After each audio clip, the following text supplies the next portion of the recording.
Le conseil communautaire du mois de juin 2021 a été particulièrement chargé pour les élus communautaires de Sud-Vendée Littoral. De nombreux points ont été abordés, dont une grande partie concernant le budget de la communauté de communes avec l'approbation des comptes 2020 et le vote du budget supplémentaire 2021.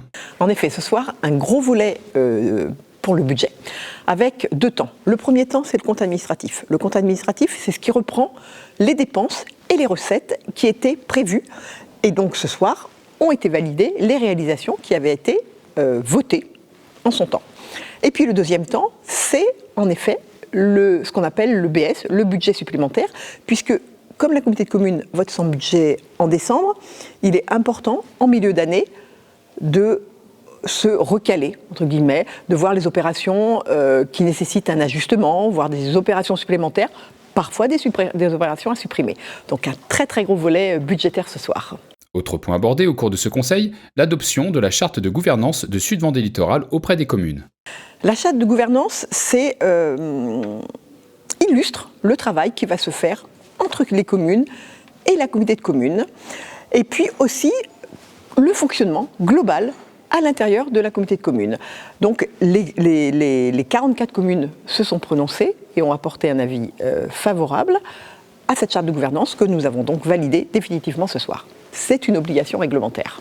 Lors de ce conseil, on a pu relever la cession d'un terrain à l'entreprise CMV, une entreprise soutenue par la collectivité dès son installation sur le territoire en 2018. Alors on a eu aussi un gros volet cession ce soir. En effet, on a cédé un terrain important à une très très belle entreprise de notre territoire, CMV, qui s'est implantée il y a 3 ou 4 années et qui aujourd'hui poursuit son extension. Donc c'est un point très très positif pour notre territoire.